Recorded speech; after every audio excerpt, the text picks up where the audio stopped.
Chair of the Board of Directors of Drive to Work. On behalf of our clients and my colleagues, my fellow board members, Drive to Work's President Sarah Redden Wilson, and our exceptional staff, we want to begin today's program with our most sincere thanks. Your presence here today reflects your interest in Drive to Work. Thank you for making the time for what we hope is a first and a last, a second chance luncheon that is done virtually.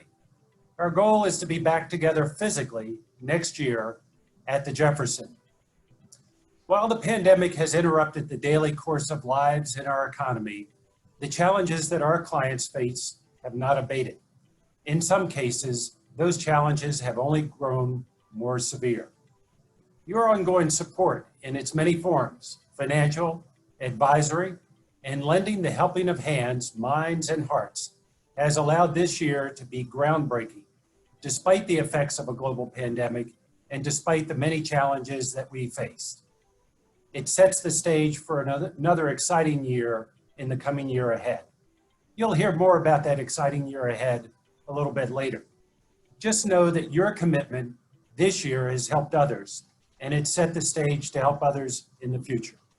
Thank you very sincerely for all that you've done.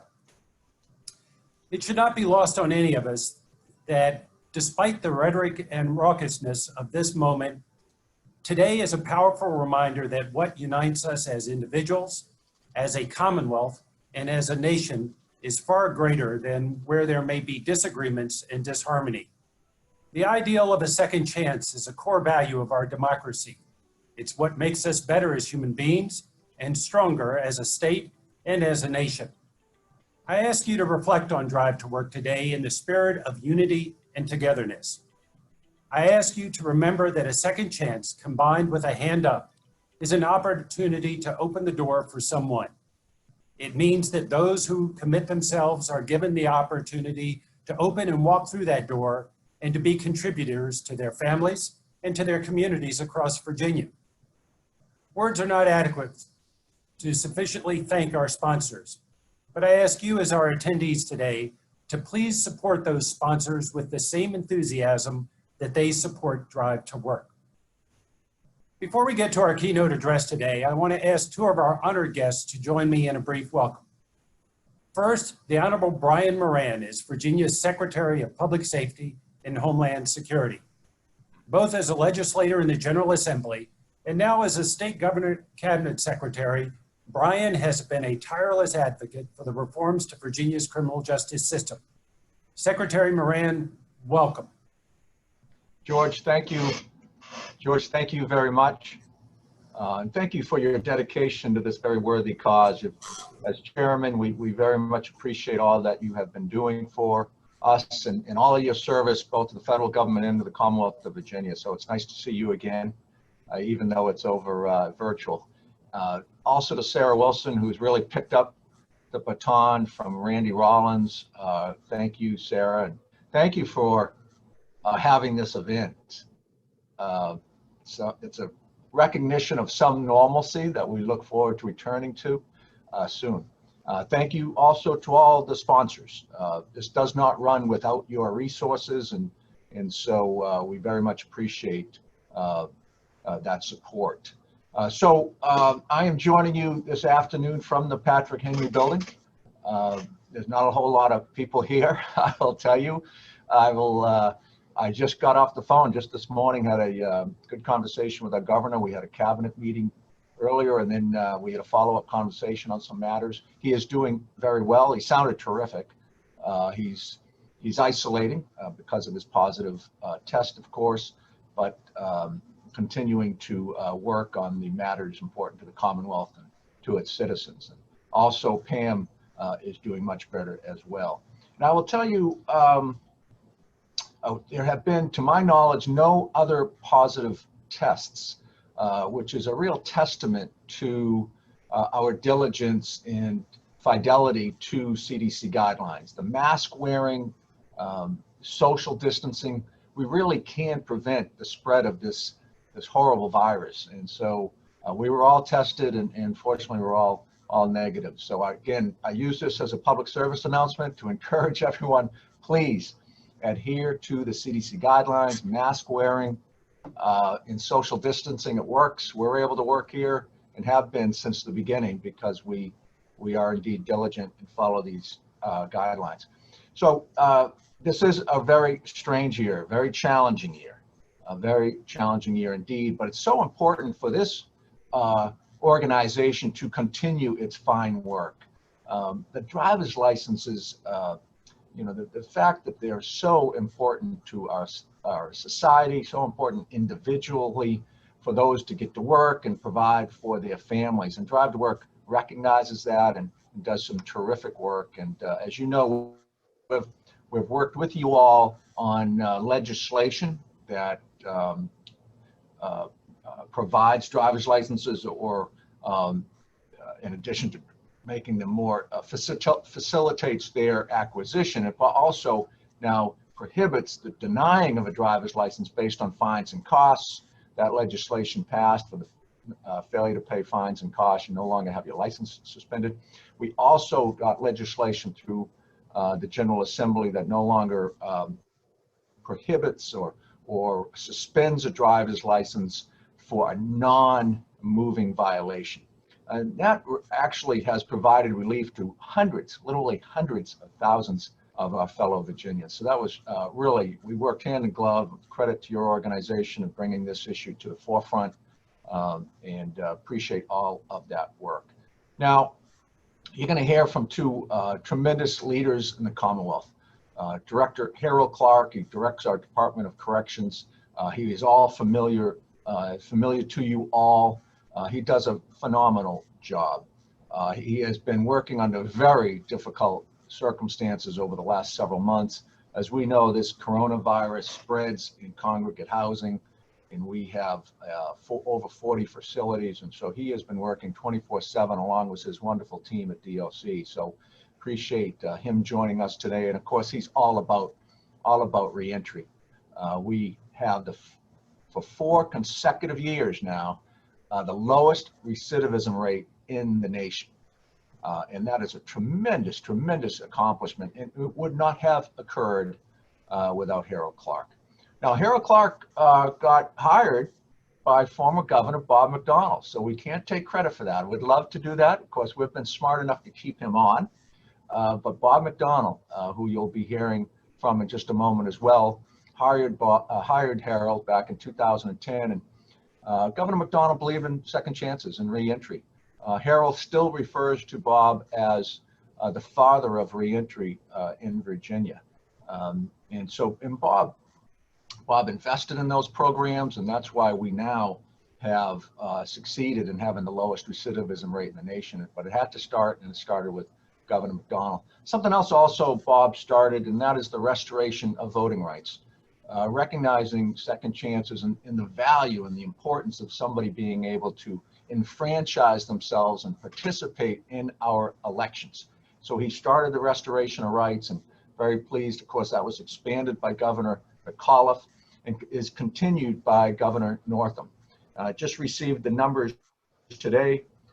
During Governor Northam's administration, we've returned the rights of 36,231 individuals, and it looks like we'll get another 2,000 this week in time for their participation in this very important election in 2020. So that work continues, but again, started with Governor Bob McDonnell. So it's wonderful to be able to share the stage with 2 wonderful friends, 2 wonderful Commonwealth leaders, and 2 who really have championed second chances in rehabilitation and restoration.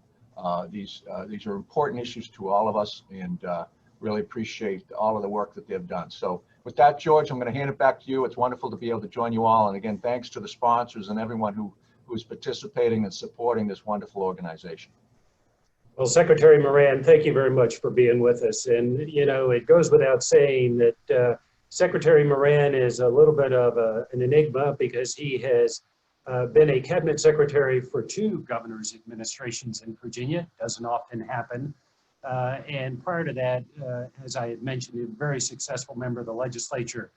And Secretary Moran, one thing that struck me as you were talking there, and I think it's important, and it's why Virginia is a leader. It's why Virginia is the mother of presidents.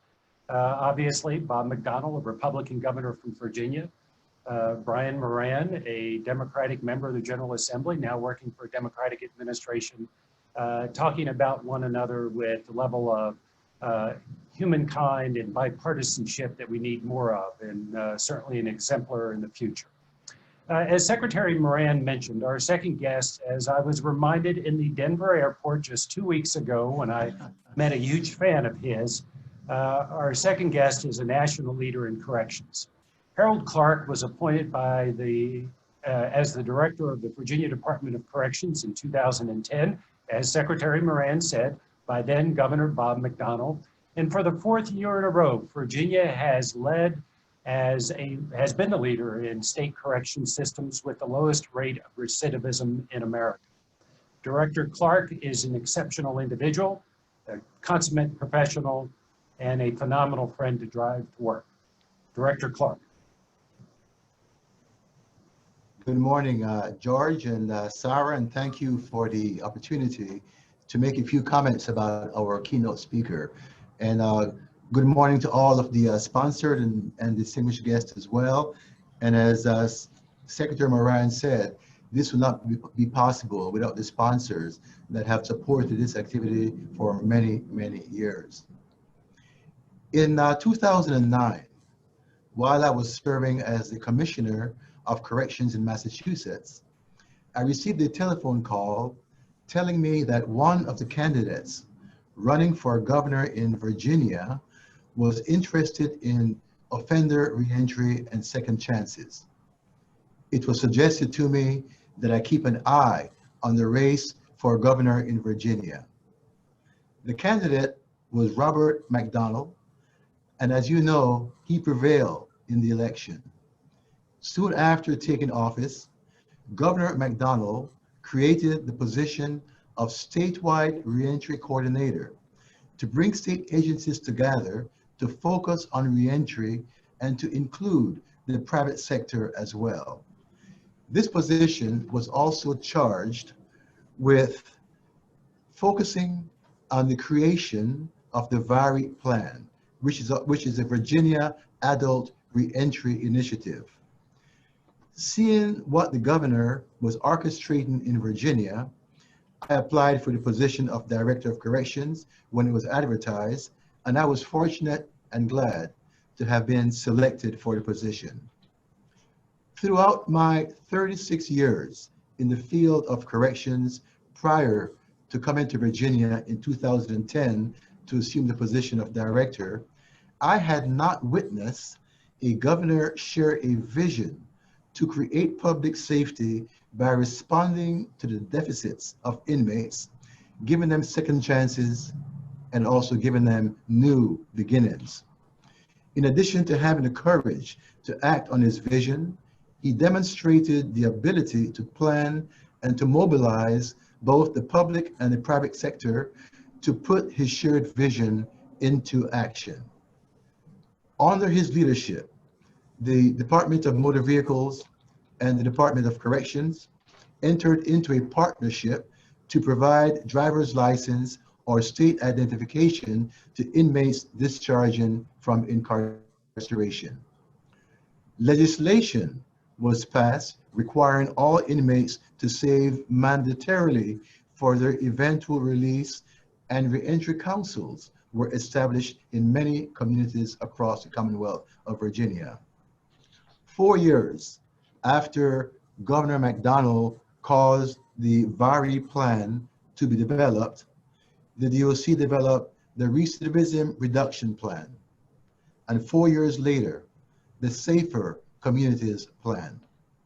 Governor McDonnell's reentry legacy is alive and well in the VA DOC, is alive and well in the Commonwealth of Virginia.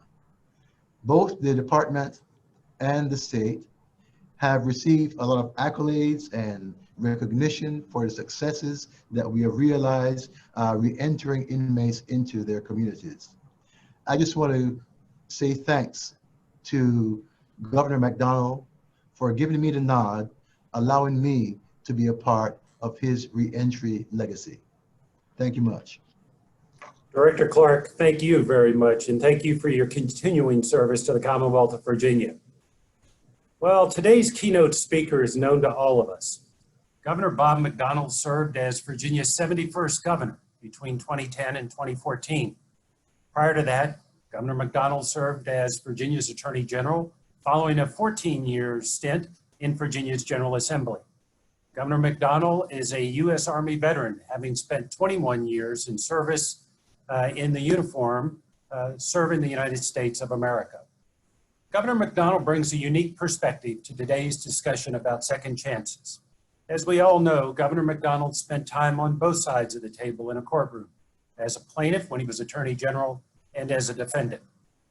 The governor's journey is one of resilience, faith, redemption, and resolve. Today, the governor practices law in Virginia Beach. We are extremely fortunate and blessed to be able to have Governor Bob McDonnell join us today. Governor McDonnell.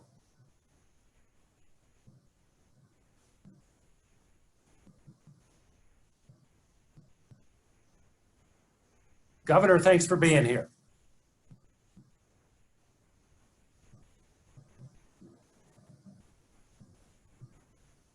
I think we're having a little audio issue, Governor. Just a moment there. Let's see if we can get you off of mute. I think you're good, sir. Go ahead.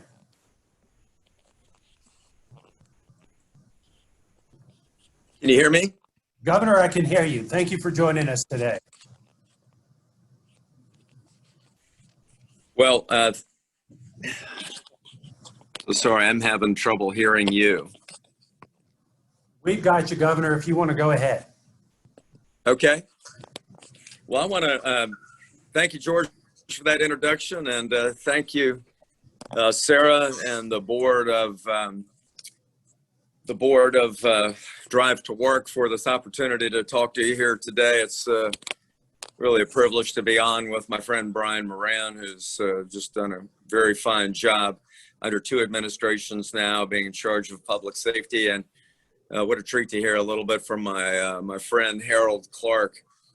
One of the best decisions I got to make as governor was stealing Harold Clark from Massachusetts and bringing him down to be our head of the Department of Corrections. And Harold, you've just done a remarkable job during that time, not only focusing on public safety, but also focusing on recidivism improvement. And I know we worked together a lot, coming up with some good programs on prisoner reentry and coming up with individual detailed plans for every offender when they left. So we gave them every chance to regain access to the American dream, every chance to be able to succeed when they got out. And while programs and legislation are important, without hands-on visionary leadership, Harold, like you provided, things wouldn't work. And I looked at these recidivism numbers the other day, 4 years in a row with Virginia leading the nation in recidivism rates of 22, 23, 24%.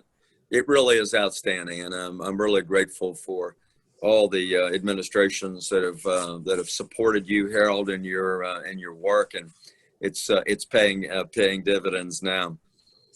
I also want to thank George and especially Randy Rollins for having the initial vision. I had chances to work with both of them during my time in the legislature, way back to 1993 during the Wilder administration with Randy and his team on gun safety legislation and other things. And I couldn't think of a better group of people, Sarah, for you to have on the board, for you to have together in order to discharge this vision that Randy came up with, volunteering back in 2007 to help get one offender's license restored, and realizing that there's really a chronic public safety need to get people back on their feet. And this was a big piece of it. And also want to say hello to my old friend Julian Patterson, who I know is on the board and who I've worked with for many, many years on Boys and Girls Club and other activities. Just a great group, and thanks for having me here today.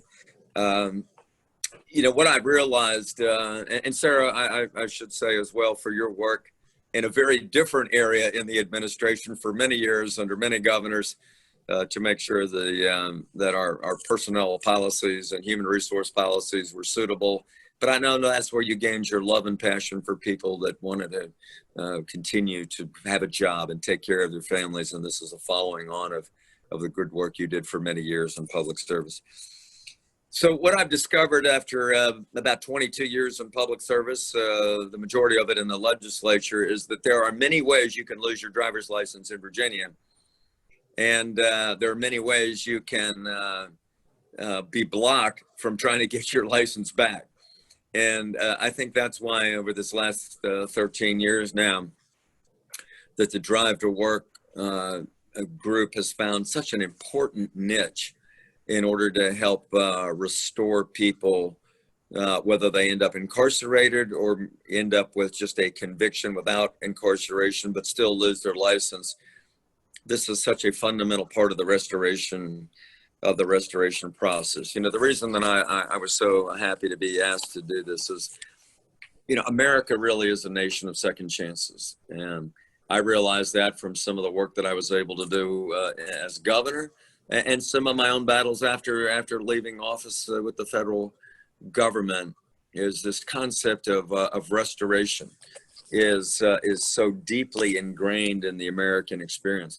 It's why one of the few things we've actually been able to do well on a bipartisan basis over the last couple of years in Washington, despite the horrific tone of our politics and hyper-partisanship that we've experienced like no time in modern America, in my view, is the First Step Act, which reauthorized the Second Chance Act back from 2007, and basically turned the best practices of the Second Chance Act into actual legislation with significant grant funding for private and public entities to be able to implement some of the good ideas that we've learned over the last 13 years on everything from substance abuse to programmatic things that public and private organizations were doing that actually work. I mean, it was a focus on efficiency and practical can-do strategies to be able to help people once they leave the criminal justice system and make the decision that they want to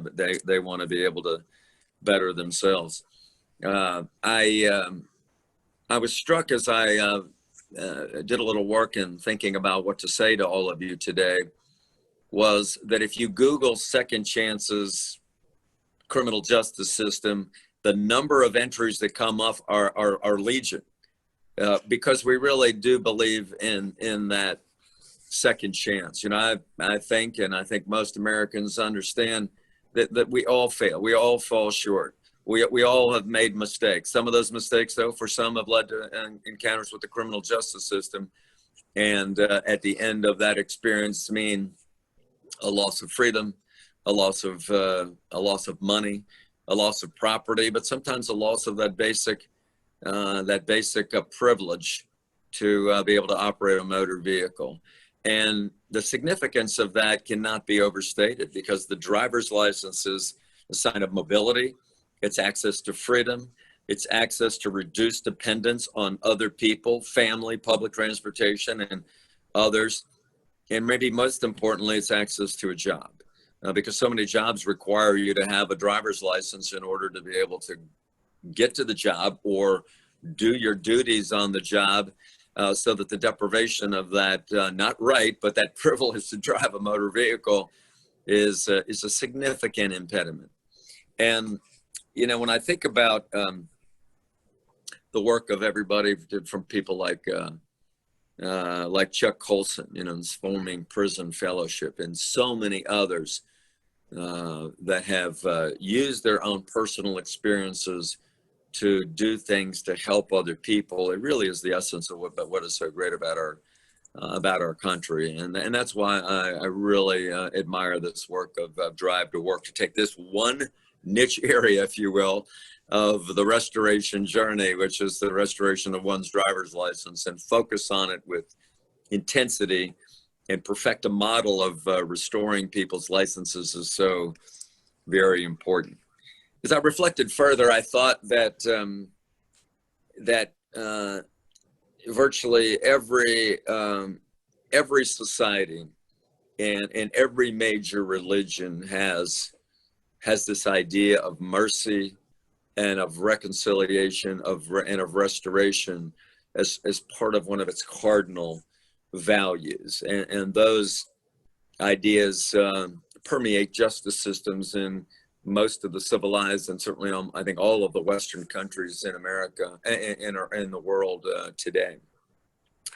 I'd also note that, and I think both Secretary Moran and Secretary Rollins and Director Clark would agree that, you know, we have multiple purposes and goals of the criminal justice system. They're in the textbooks and they're in the hearts and minds of those people in state government service today. You know, it's punishment, it's deterrence, it is rehabilitation. That's why we call these houses of incarceration penitentiaries, from some of the religious values of being penitent, reflecting on the wrongdoing, and hopefully going out and sinning no more, but committing no more crimes as well. But it's also, it's this idea of being restored, the offender being restored to society. You know, we have this view in Western criminal justice that the offense isn't against the individual, it's against society, it's against the Commonwealth. That's why all these cases are Commonwealth versus Smith, because that's the offended party. There's a private way of dealing with individual wrongs, but that's the essence of our justice system. And to me, what restoring the driver's license and restoring one's civil rights is really about restoring dignity. And that's why I think this work is so very important. You know, I had the fortune and the staff that when as my time as governor, that understood that finding a way to restore the civil rights of individuals gave them a true second chance. It gave them the ability to vote, to be a notary, and maybe ultimately access to their firearm rights and many other things. But mostly it took the scarlet letter off their forehead to say, I'm now a citizen restored to society, my debts have been paid, and now I can live the American dream like any other person in society. The profound nature of that restoration is so important. I still have people that write me notes, or somebody I might see somewhere that knows that I signed that restoration. Governor McAuliffe and Governor Northam have continued and dramatically expanded on some of the things that we did, and I applaud them for their leadership in this important area now. But the ability to be fully restored through the driver's license, which is so fundamental to functioning in a society, is important. And there are a couple areas of the work I wanted to highlight today for those of you either on the board members, those of you volunteers, those of you that are donors, or those of you that are just interested in being part of this great Virginia story of getting people their license back, to realize what this organization does and does so well. And the first is legislative advocacy. I mean, I think there's about 15 different measures over the last 13 years that Drive to Work has been responsible for championing and ultimately getting done. Some of these don't make the newspaper, most of them don't, because the hot button political issues seem to make the news and crowd everything else out. But when it comes to the Virginia citizen that relies on a driver's license, this is really important. I look back, Sarah, and I found out I think 3 or 4 of the initiatives that you championed between 2010 and 2013 are things that I had the ability to sign. Wouldn't mean much to the average citizen, but to those people that are trying to get their lives together after their criminal justice experiences, they're vitally important. The second thing that I think is so important is teaching people how to navigate the bureaucracy. I'm a lawyer. I've been in state government for 22 years. But when I look at the challenge of how do you deal with the Department of Corrections or the Department of Motor Vehicles or the Department or the court systems, if I'm somebody that's already been beaten down by my criminal justice experience and feel guilt and don't have hope, going out and finding out where do I start in dealing with all of this. How do I get my fines and costs paid? How do I make sure my court records are right? Can be a daunting challenge. And so for Right to Work to come out with this license restoration action plan and sitting down with an offender and charting in that person's case based on what their DMV record, their criminal justice record, the court records, what they say, and then coming out with how do I go about this systematically? How do I meet the ability to pay those fines off, or whatever the case may be? Is this is such important work and gives the offender a pathway to be able to get that license back. And one of those legislative things that I failed to mention earlier was being able to remove in 2019 the payment of fines and costs for in certain cases as one of those things that prevents the restoration of one's driver's license. I think was a significant step forward. Some would say it was tantamount to creating a debtor's prison because you continue to be kept down in certain areas of the restoration process if you hadn't paid fines and costs. This is yet another thing that Drive to Work had been championing for so long. And when I looked at the work of the thousands of people that have gotten their license back through the diligent and hard work of Drive to Work, I'm just so very encouraged by the results you've gotten. The education programs, as part of this individual plan of license restoration, is so important, because knowing how to take those tests. If you've been incarcerated for several years and you're not good at test taking, and you fail the test, and you don't have the materials to prepare, or you don't know where to go to sign up for that driver's license test, you don't have a car to practice your various motor skills on parallel parking and all these other things, this can be a daunting challenge. And so to have just a little bit of a hand up, to know that there's somebody that's going to stick with you along the way to show you how to do this, and have an advocate on the staff, or have a volunteer lawyer like Randy Rollins was back in 2007, getting one person their license restored, and realize that, boy, there are thousands of other people out there in the same position as the person I helped, is really part of a great Virginia story about standing up this organization. I want to close, I guess, with a couple of other thoughts, and that is, there's been so much written about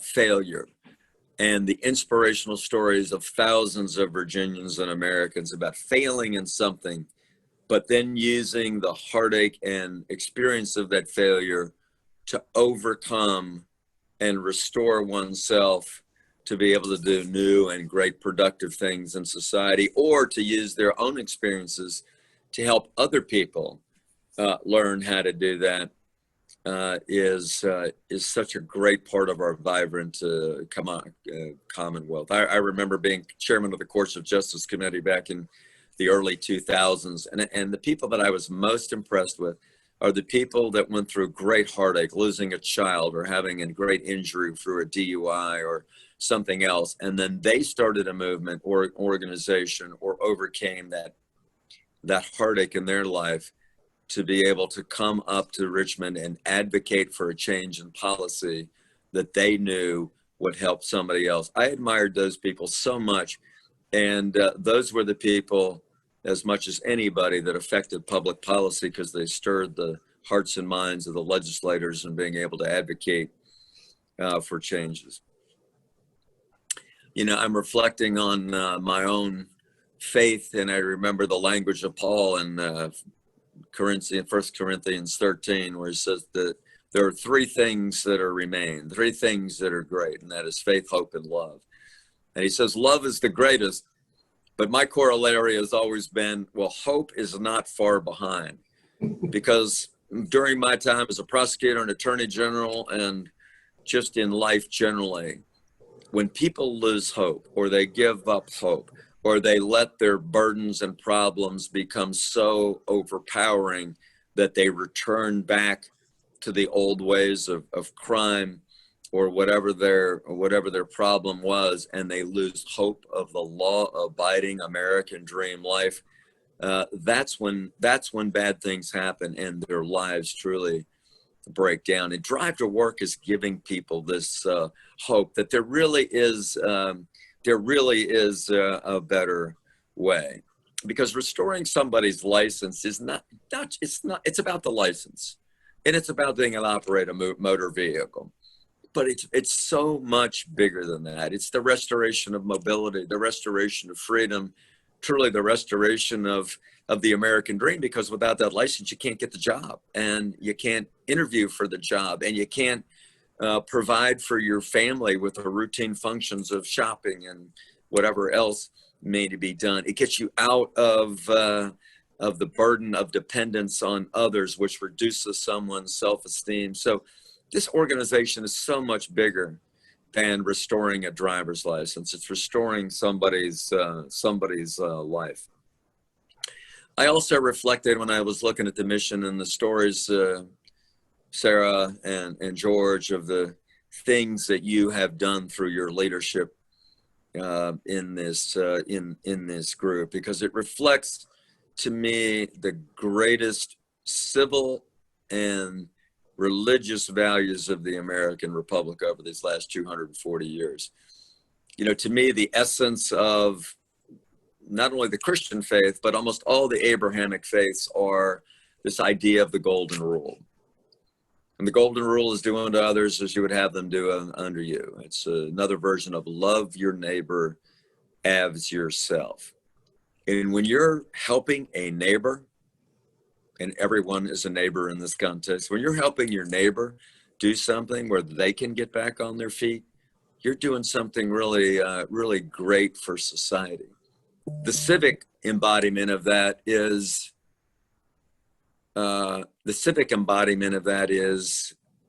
volunteerism. To me, that is one of the things that make America great. If you look back at people that have written about America, they also point to this. Sure, we have some paid staff, but so many people that do the essential work in court with DMV and others are people that are volunteers. How Randy started the organization 13 years ago. America's the most generous country on earth. We give more time, talent, treasure, foreign aid, and really give of ourselves through voluntary organizations. I've told people so many times, it's not government, it's not business, it's not a lot of these types of organizations, but it's the volunteer organizations, it's the private sector organizations, the 501c3 charity organizations that are the greatness of our country. De Tocqueville noted that in his Democracy in America book well over 150 years ago, when writing about the greatness and the secret of America, in saying it's essentially these cumulative random acts of kindness, to quote the bumper sticker, that make America the nation that she is, and why even today, with all of our problems, all of our warts, all of our failings, people come from all over the world, legally and illegally, because they want to pass Lady Liberty in New York Harbor. They want to be part of the American experiment because they know that there's more opportunities still here in this country than any other place, on earth. And the last thing I would say, there's such a practical reason that this is so important. As you noted in your program, one of the things that I think is so important is restoring somebody's license and helping them get back on their feet. It's not just good government, it's smart government. Corrections is expensive. The cost of running our criminal justice system and the courts and handling, for instance, 29,000 DUIs a year is expensive. And if we can restore people where they're law-abiding citizens and we have less victimization because people have a job and they're not worried, they're not turning to crime for sustenance, they're turning to their job. It is a powerful thing And that's why I'm so excited about just the little role our administration played in working with Director Clark and Secretary Decker and then ultimately on to Secretary Moran to be a piece where the government is doing something really powerful here in getting people back on their feet and working with great organizations like Drive to Work to be able to be a piece of this prisoner entry and prisoner restoration of rights system that has made so much sense. We've saved so much money by having people, having great organizations like Drive to Work, getting people on their feet. So we've reduced this recidivism rate down to 23%. That means 75+% of offenders are now finding ways to lead their life in a crime-free way, and the driver's license is so much a part of that. So let me just conclude by saying kudos to all of you that have chosen to give your money or your time or your talent to Drive to Work, to make it successful, to make it an agent of healing, an agent of restoration. To me, there's really no greater thing that you can do as a good neighbor in the society than helping lift people up. Everybody's made mistakes in their life. Everybody's sinned. Everybody's fallen short in some way, and everybody knows it. And so to take that reality and being able to bless your neighbor by this organization, to be able to get them back on their feet with the driver's licenses, one of the great things that's going on in Virginia today. So thanks, George. Thanks, Sarah. Thanks, Randy, for your vision, and to all of you that are part of this organization. You're doing great kingdom work. You're doing great civic work, and you're really making a difference in society by making Virginia better. And the numbers for the last 4 years prove it. And Director Clark, you keep up the good work. Thanks for letting me share a few thoughts with you today and letting me be your keynote speaker. And I wish you Godspeed as you continue this good work. So thank you. Well, Governor McDonnell, thank you very much. And, if we could give you the big round of applause and let you be able to hear it, I know that all of our attendees today benefited from those wise, insightful remarks that you were able to provide. And three things that you said that really struck home. And I think it's a great way for all of us to think about it. Ultimately, the good work of being part of a community is the sum total of individuals and organizations, but really organizations are nothing more than a group of individuals. And to some degree, our ability to provide hope, to give people a path to the American dream is the way to reinforce that whole idea of dignity. And, I will tell you, Governor, I mean this in the most honorable way, you're embracing your role as a senior statesman in Virginia and doing it very well. So thank you today, and we're very appreciative. Thank you. I'm exceptionally pleased to be able to introduce our speaker and the person who's going to run the rest of the program today, Sarah Redden Wilson. And she is Drive to Work's president. You've heard a former governor, you've heard a director of the Department of Corrections, and you've heard a cabinet secretary talk about what a great individual that Sarah is.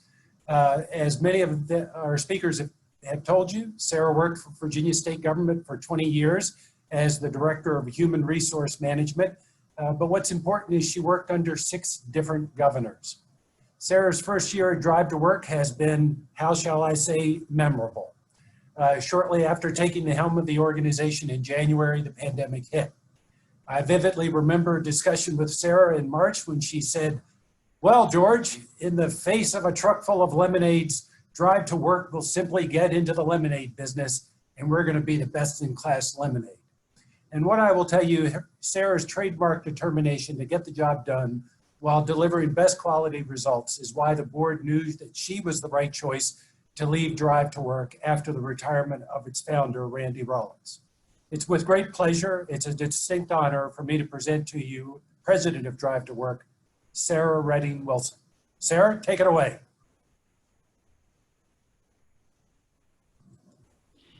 Thanks, George. I really appreciate it. And I really want to give a shout out to the governor and to the to the governor and to Commissioner Clark, the director of the Department of Corrections, who's a terrific partner with us, and also to Secretary Brian Moran. He's done an outstanding job. He's been a partner. He's worked with us the whole time, and we could not do it without the partnerships with these outstanding people. And it makes me so proud to know that all of these people work in state government.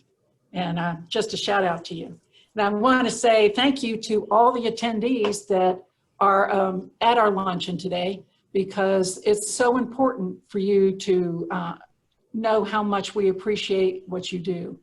And this is the time we all get together, but this time it's virtual. Usually we have this wonderful luncheon at the Jefferson, and we said, oh my goodness, we booked it last year, we were all ready to go, and then we couldn't. And we had to make a call early in the spring. We said, this is not going to be over, so we decided to go virtual. And you can imagine, we had never done a virtual luncheon before. I don't know if you have been to one, but we were novices, and we started to work on it and plan on it. We got really excited.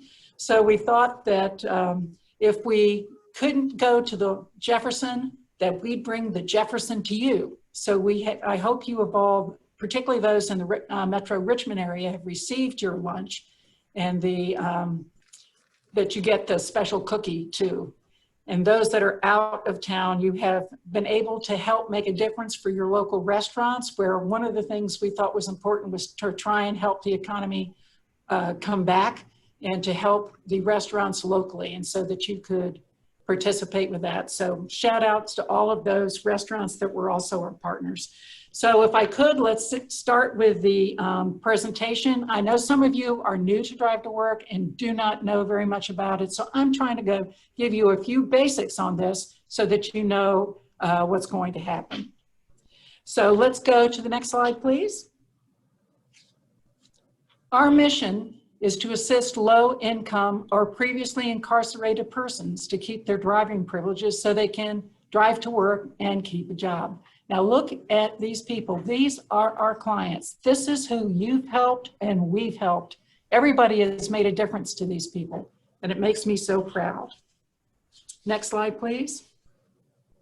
One of the things that I was always interested in is, who are our clients? What do they look like? Where do they live? Most of our clients are Black males, and about a third of our clients are between the age of 36 and 45, but the least number of clients are less than 25 years old. I'm glad that number is small, but you can see that's more spread out in different areas. So we have a diverse client group as it comes to age. Next slide, please. And I asked many times, what are these people's problems? What is the situation we've got to help them with? And these are the causes of suspension. You have heard every speaker today talk about court fines. That was by far our biggest issue that we were dealing with, is court fines. So when the law changed, obviously that had an impact on us, but it was a terrific win for our clients. But you can see there are at least 12 other reasons that people have, that our clients have, that they need help to have their license restored. Next slide, please. And where do our clients come from? We have been in 134 different jurisdictions in Virginia. Most of them are in Metro Richmond area, followed by Tidewater. We have also helped over 200 people with out-of-state issues. It's either people out of state with Virginia issues, and we try to investigate and see what their issues are. But one of the opportunities we have is to go to Northern Virginia and also to Southwest Virginia. Next slide, please. And you heard everyone talk about what a difference it makes to have a driver's license. There are 1,900 jobs that need and require a driver's license. And if you can't qualify for that, you've got lower job prospects. You got to depend on others for a ride. You've got to ask them. And if you dare drive without your license, you risk getting a ticket and getting more jail time. And not only, think about the things you miss with your family. You can't go to the soccer games. You can't do all the things that you would love to do with your family, or even go to the grocery store. So it really does make a difference if you have your driver's license. Next slide, please. Everybody's talked about 2020, and I can echo that. What a year. We moved to a new location, and after the pandemic, we would really love for you to come visit us at 4625 West Broad Street Road. I came on board in January, and then in March, we got COVID. So we had the trifecta, and it was like, my goodness, what's going to happen here? This has impacted all of us, you, our clients, our partners, everybody's been impacted. And we were not able to provide services that we needed to our clients. It shut down businesses, it shut down government, and it has had a big impact. So what are we going to do moving ahead? Next slide, please. Here's what we're really focusing on next year. We're going to outreach to potential clients. And one of the things that we're interested in is we know that our clients do not have a safety net, and they are very hard hit. So we were thinking about having an allowance, grant, scholarship, we can call it whatever people like, to help our clients with their legal fees, because they can contact us in 2017, 2018, Yes, 2019, and all of a sudden you don't hear from them anymore. Then a year later or 18 months later, you'll hear from them and they say, what happened to you? And they said, I was trying to save money. I had to save money to get this. And so we're looking at trying that to see if that will really help the people today. A little allowance on their legal fees. We're also looking at different ways, a different delivery channel to reach out to our clients. And we partner with the Department of Corrections, this very important relationship, and we really value our ability to help restore driver's license and coach the people on what their issues are and how to do it and the strategy associated with it, because it really makes a difference. And as the governor said, it can be so overwhelming and daunting. So we have a little checklist and we work with them, and we really value our part. So here's a shout out to our partners that are online today, to Department of Corrections. But we go to the classroom there, and guess what? The people aren't leaving their dorms. They cannot go to a common area and take the class. But yet they still, after a certain time, are leaving, and we haven't had a chance to help them, and we want to help them.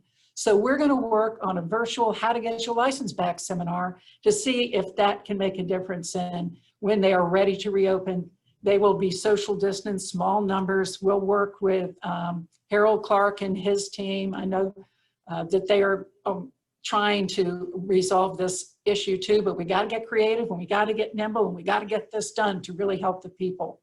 One of the other things we look is we have a classroom 3 times fail class. If you go and take your driving test 3 times and you fail, you need to take a driver's manual class. Well, we call that the 3 times fail class. And right now it's in the classroom, and we've developed an online course. We're waiting for legislative change to come in so that we can offer it. But we're very excited to be able to offer that in addition to our driver improvement clinic that is available online. Now, what was interesting is pre-pandemic, most of our clients came to class. Post-pandemic, most of our driving students are doing it online.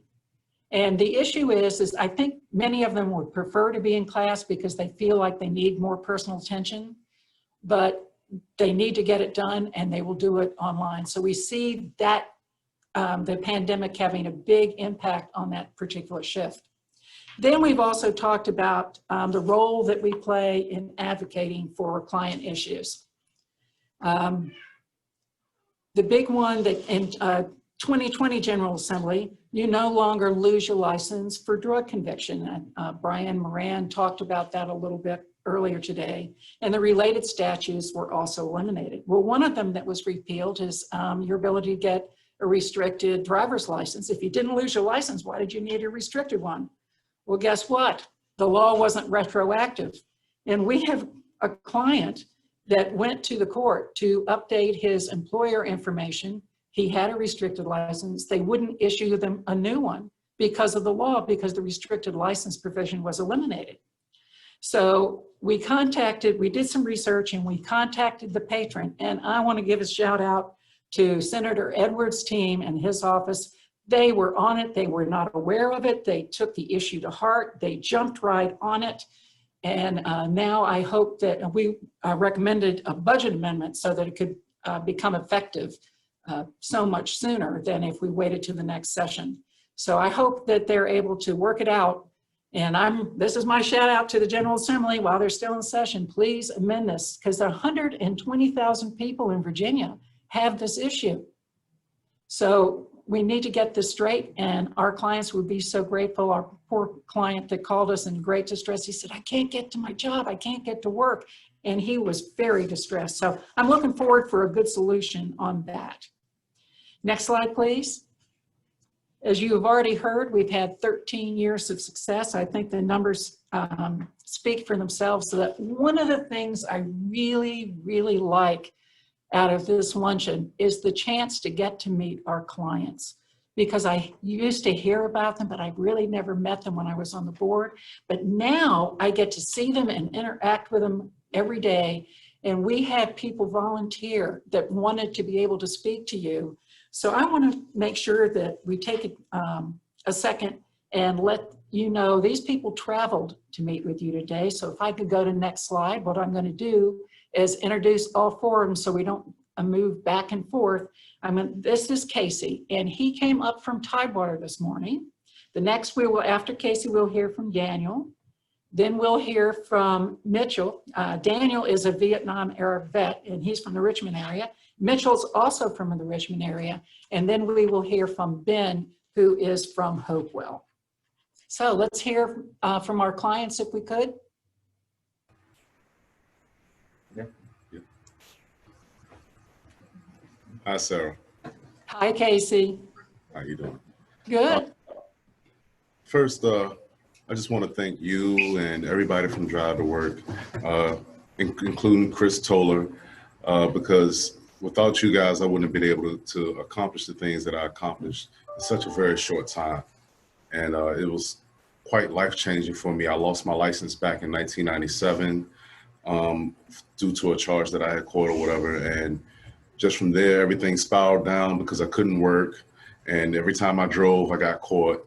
And I ended up catching habitual offender charges and everything else. And then I got incarcerated, and I met you guys over here at the State Farm. And I knew that I needed you guys' help. And I mean, when I came home, you know, when you first come home, it's like, okay, I don't have a lot of money, you know, and I need to get my driver's license so that I can survive out here. And you guys had the right price. And even through the pandemic, you just made everything smooth sailing for me. And it took less than a year for me to get my driver's license. And I got a new job, and I got a bonus because I had my driver's license. Yay. And, yeah. And it was just, I mean, I just appreciate you, you know, and everybody who supports Drive to Work, just continue supporting them. And I support you guys now. And I appreciate you. Thank you. Thank you. Next.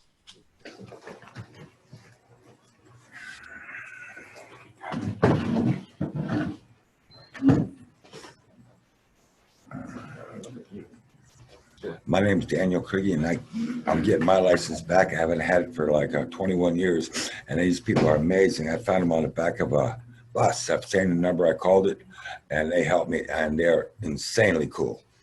I came here to take classes, and I passed them, and so now I'll be having my license pretty quick here. I never thought I'd ever have it again, but thanks to these folks, I was able to do it. Awesome. Thank you. All right, awesome.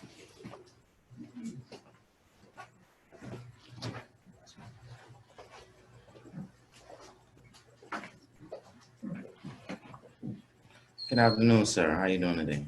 Hi, how are you doing, Mitchell? I'm doing just fine. First of all, I'd like to thank you, Miss Chris, well, Miss Sarah Wilson, Miss Chris, Matt also. I've come in contact with Drive to Work at State Farm also. And before that, I thought it would be a very daunting task getting my license back. I haven't had it in 14 or 15 years. But once I sat down with Matt and went over the strategy and my compliance summary, I seen that it was actually more challenging than I thought.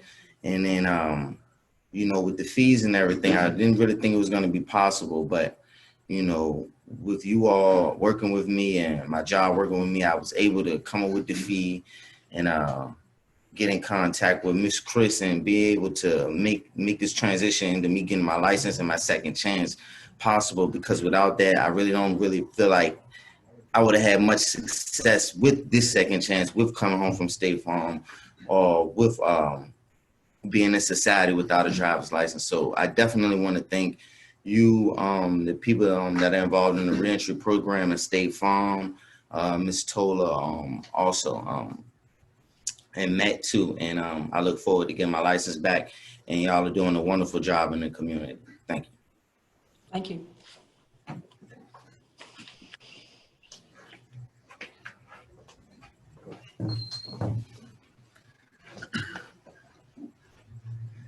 Hello. Yes, when I was first approached by Ms. Sarah Wilson to speak today at the luncheon, it was a no-brainer for me. My experience with Drive to Work has been nothing less than exceptional. I lost my license in 2015 due to a DUI, and I had no idea how to, go about being restored and getting my license back. So I did a lot of research, contacted a couple law firms, as well as Drive to Work. And the difference to me was that Drive to Work had a system in place, right? And I know if you want to be successful, you need to become system dependent, right? And I saw that they had a system in place. They were very successful. So I went straight with them, attained Drive to Work, and it's been great. It's the only organization in Virginia that directly addresses this situation. And yes, having a license is a privilege, but working isn't. And you need to work in order to provide for your family, in order to provide for yourself, and become a productive member of society. So, and then the other difference that was huge to me is that with Drive to Work, they didn't only execute in helping you restore your license, they also educated you, right? And we all know that knowledge is key. Knowledge is power in this world. So being that I was able to get my license back, as well as learn how to, keep my license, which is obviously as important, it was just, like I said, once again, a no-brainer. And then not only is that they're helping us, they're also advocates for us. So, if after 100 years from now, they still have left their mark as far as, helping getting laws changed, and putting in place different laws and ways that allow us to have more opportunities in getting our license back. So thank you, Drive to Work. Thank you for everyone here at the luncheon and, potentially and supporting Drive to Work, because without it, I would be without a job, without a license, and trying to figure out a way to provide for myself as well as everyone else that's in my inner circle. So thank you, and continue the great work, and have a great life, and much success in what you guys do. Thank you. Thank you, Ben. You're welcome. You can tell by all of these individuals why I love my job, because you can help people and they are so, so appreciative of what you do. And Miss Chris Toller, these clients that you've heard work with all of us, but one person interfaces with them to schedule their petitions and talks to them frequently. And Chris is that person. But Chris is retiring on Halloween. She has served as the client services manager. If we could go back to the live shot, that would be great. She's served as the client services manager for 12 years, and she's assisted thousands of clients working toward getting their license back. She also partners with the Department of Corrections as their program manager, and then she helps thousands of people understand how to read the DMV compliance statement, which can look like Greek when you're looking at it. She translates it, she coaches them, she works with them, and helps. We all work on developing a strategy to help them get their license. Plus, she's the office manager. So on behalf of the board of directors and the staff, I would like to express our sincere appreciation for everything that you've done for us, and we're going to miss you. And I want you to see Robin's handiwork. we're going to give you that. We are social distancing, so I can't give this to her directly right this second. And so I want you to see, loves seashells, anything sea, and this has a mermaid on it, Chris. So we want to say thank you, thank you, thank you, Chris, for everything that you do. Sarah, can I just say that we're giving her a standing ovation as we're talking. Yay! Appreciate it, Chris.